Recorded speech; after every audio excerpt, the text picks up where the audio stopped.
Queridos, a paz do Senhor. Amém. Evangelho segundo escreve João, o capítulo 3. Evangelho segundo escreve João, o capítulo 3. Enquanto você abre a sua Bíblia Sagrada, eu não poderia deixar jamais de fazer os meus agradecimentos. Estou muito feliz de verdade, honrado de poder voltar a Mauá.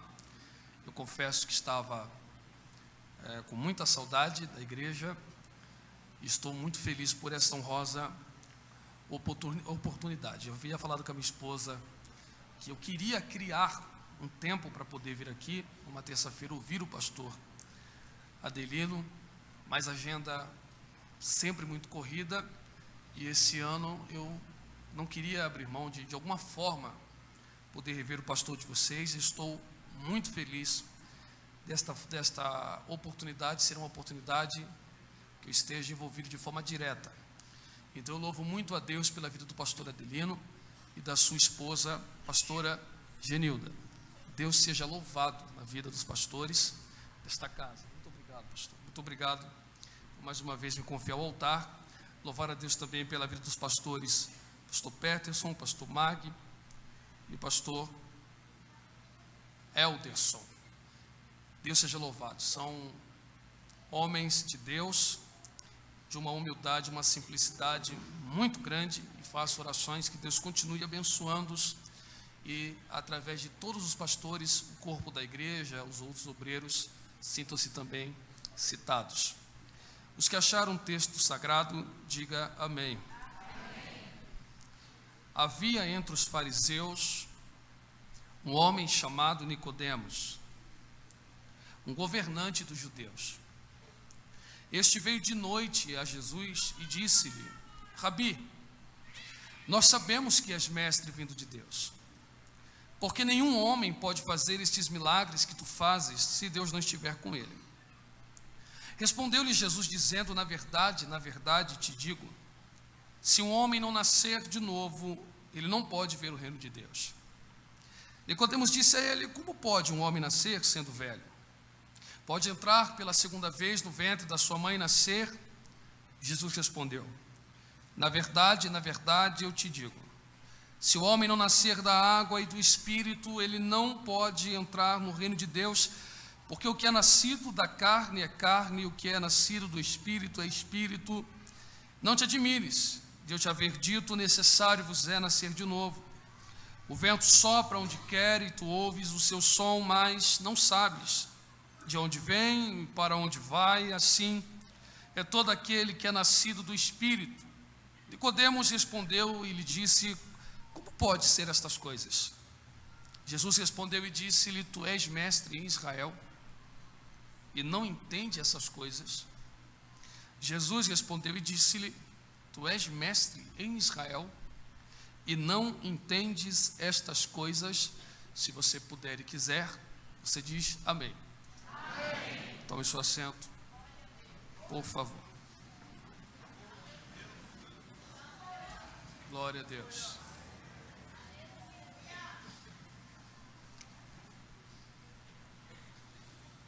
É impossível, através do meu próprio intelecto e motivações, encontrar a Deus.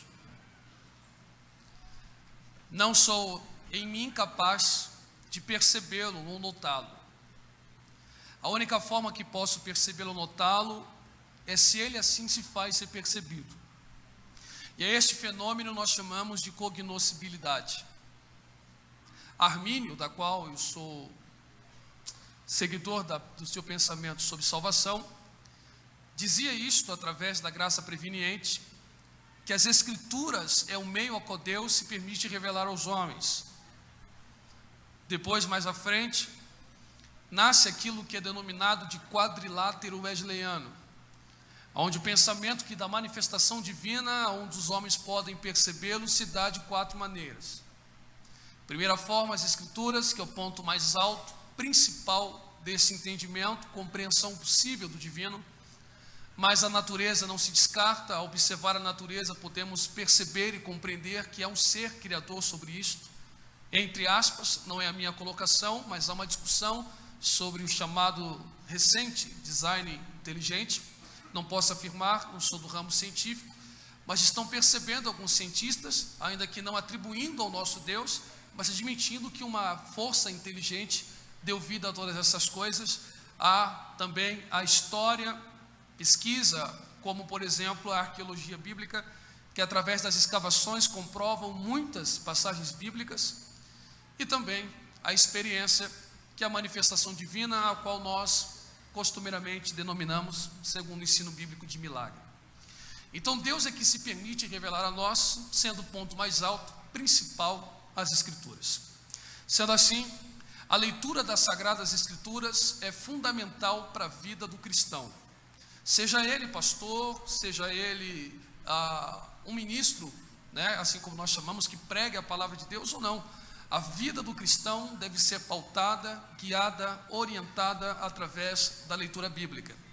E nós aprendemos no seminário uma área, né, uma matéria da teologia chamada de hermenêutica, que não é propriamente apenas da teologia, é a forma, né, de interpretarmos os textos, como por exemplo, quem se forma ou quem estuda direito também terá esta matéria hermenêutica, mas nós temos uma hermenêutica pautada na Bíblia e também a compreensão do que chamamos de exegese, cuja finalidade é interpretar palavra por palavra, uma interpretação mais minuciosa através do original, e por isso ser um exegeta é muito complicado e temos que tomar cuidado quando dirigimos esta palavra a alguém, o chamando de exegeta. Um exegeta monoglota seria um corintiano palmeirense, não se encaixa.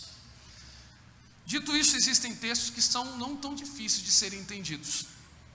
Existem textos que você tem uma familiaridade, uma facilidade maior de você compreender, porque talvez a expressão dos textos sejam de cunho universal. Cito Evangelho de Marcos, capítulo 8, você verá uma perícope ao qual Cristo está indagando os seus discípulos acerca de si, o que os homens acham acerca dele e o que eles achavam acerca dele. Essa expressão é uma expressão de cunho universal, qualquer pessoa no mundo pode fazer esta pergunta, então um conceito de lógica cabe de uma forma muito mais fácil.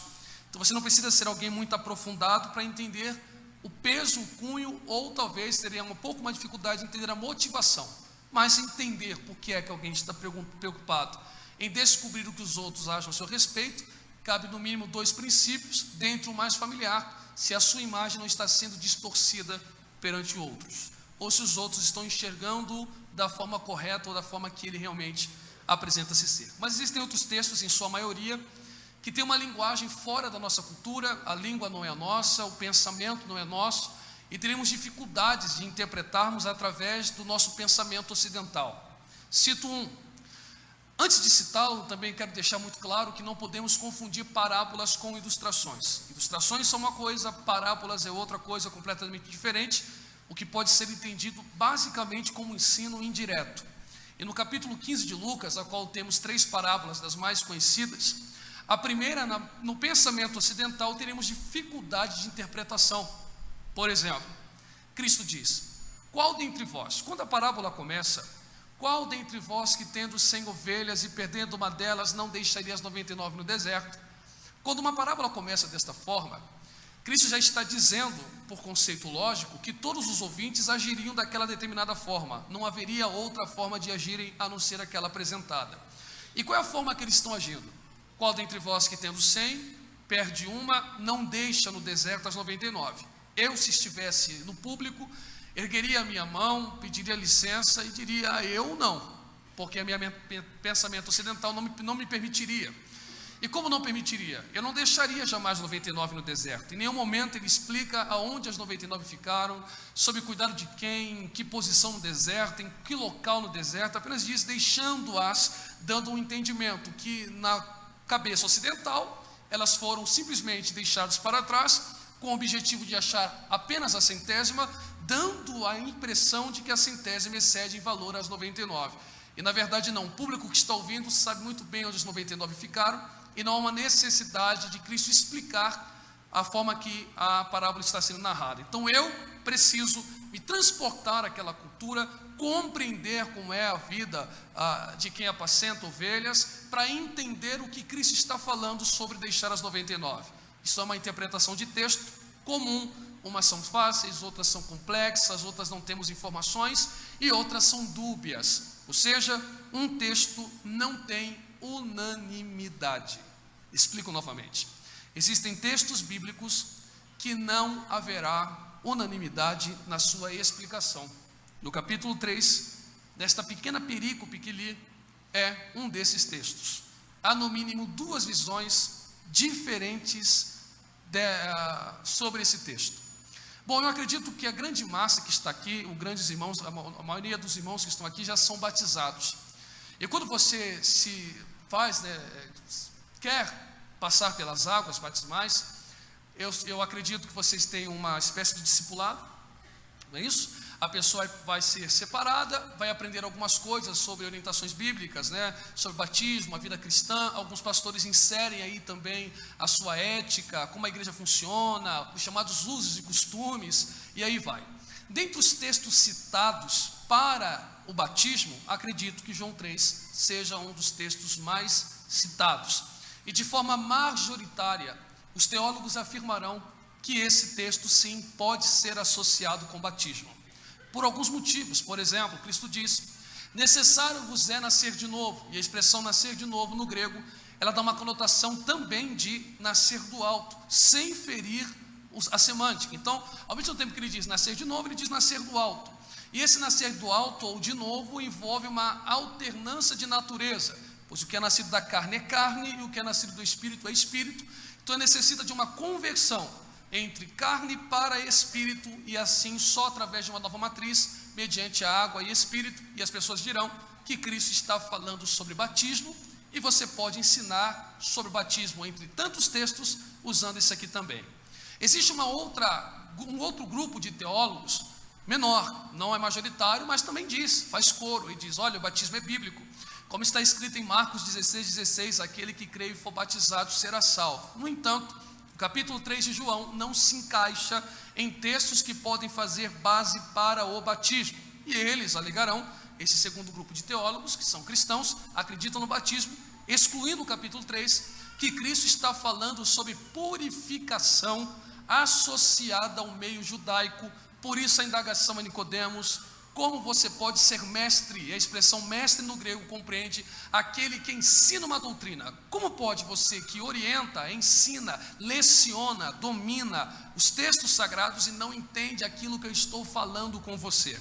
Está percebendo? São textos que são de entendimento dúbio, e as pessoas que não têm tanto acesso a um seminário, a um teólogo de plantão, ou que tem uma grande gama de livros, podem comprar 2 livros, querem ler a Bíblia Sagrada, fazem o seu devocional em casa, e ao comprar 2 livros, pesquisando sobre o texto, na finalidade de aprender mais, se depara com teólogos diferentes. Um dirá num livro: é batismo. O outro dirá: tem nada a ver com batismo. Um dirá: pode falar que é batismo. Outro dirá: não fala que é batismo, que o texto não está associado a batismo. E fica uma espécie de confusão, porque é uma compreensão dúbia, tão dúbia que se encaixa uma terceira possibilidade. E é sobre essa terceira possibilidade que eu quero pregar para vocês aqui esta noite, se vocês ainda estiverem dispostos a ouvirem. Quem quer ouvir ainda, diga glória a Deus. Amados, qual é a terceira possibilidade? Vamos lá. Bom, perícopes são grupos de versículos que estão relacionando o mesmo assunto. Na minha humilde compreensão, claro, não sou um exegeta, apenas um simples intérprete da Bíblia Sagrada, entendo que até o verso 10 existe uma associação boa para nós interpretarmos melhor o que está acontecendo no texto. Só que para eu entender melhor o texto, eu interpretei, pastor Adelino, de baixo para cima e não de cima para baixo, entendendo que o versículo-chave desta perícope que lemos seria o versículo 10. Como pode ser mestre de Israel em Israel e não entender estas coisas? Bom, aqui apresenta-se um argumento no mínimo lógico.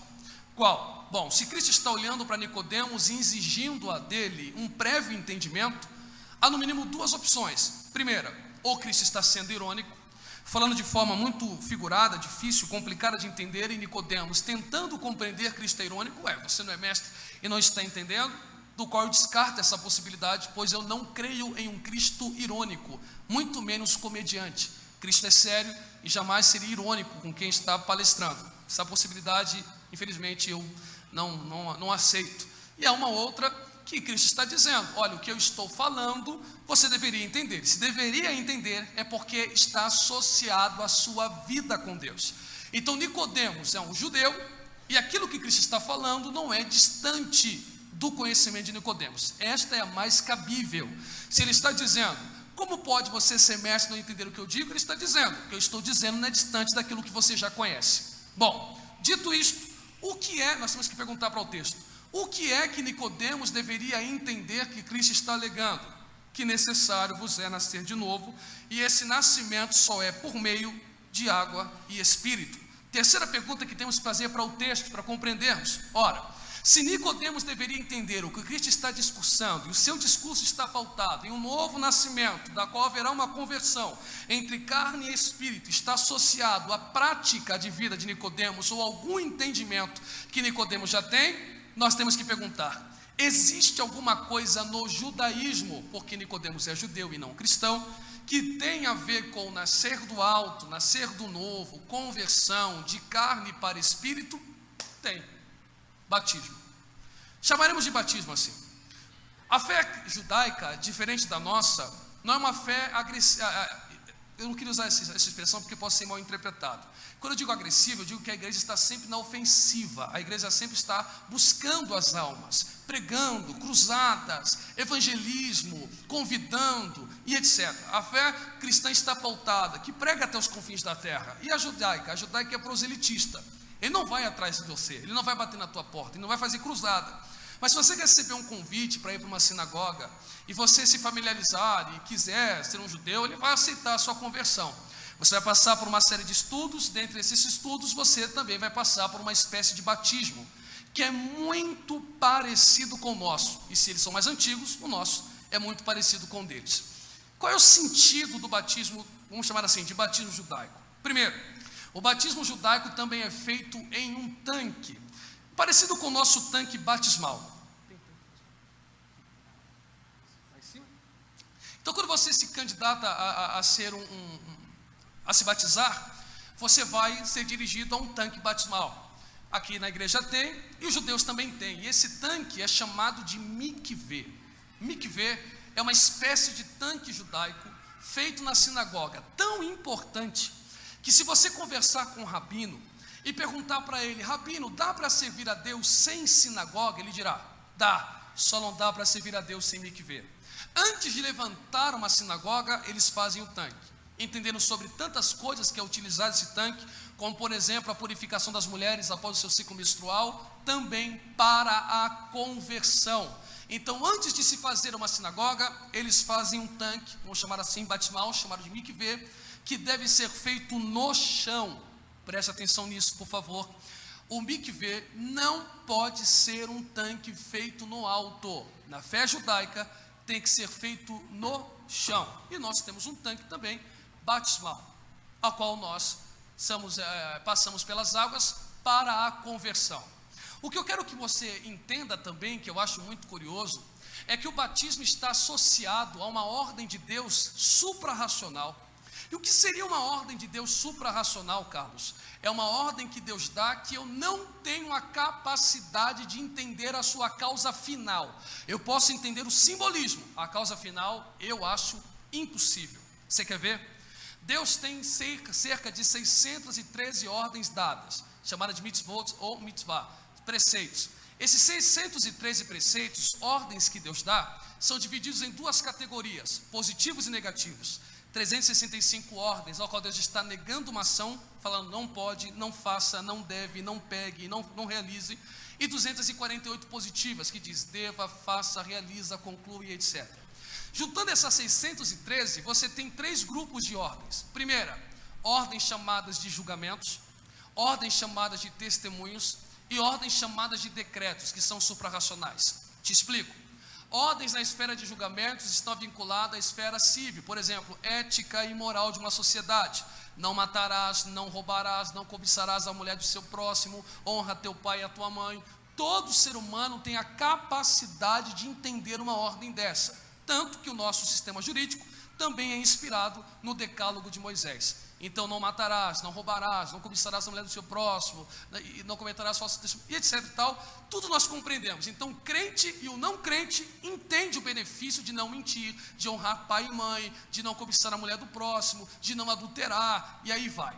A segundo tipo de ordem é chamada de testemunhos, que tem a ver com o nosso sistema cerimonial. Por exemplo, nós, igreja, temos um que é chamado de ceia. Nós, uma vez no mês, nos reunimos para cearmos em memória do Senhor, da sua morte, do seu feito, como Ele assim nos ordenou, que após de ter ceado, partiu o pão, e você conhece o texto.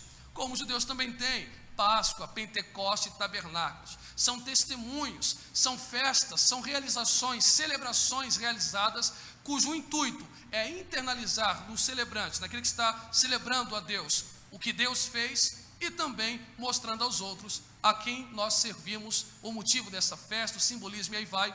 E o batismo é uma ordem suprarracional, não dá para entender. Por que não dá para entender? A causa final eu não consigo compreender. Você quer ver? Aquele que crê e for batizado será? Bacana, então batismo está associado a quê? Salvação. Claro que se você não puder se batizar alguém no leito de morte e aceitar Cristo, será salvo, mas está associado à salvação, presta atenção. Então eu te pergunto, o que é que limpa o homem dos pecados? A água do tanque ou o sangue de Cristo? Mas aquele que crê e for batizado será?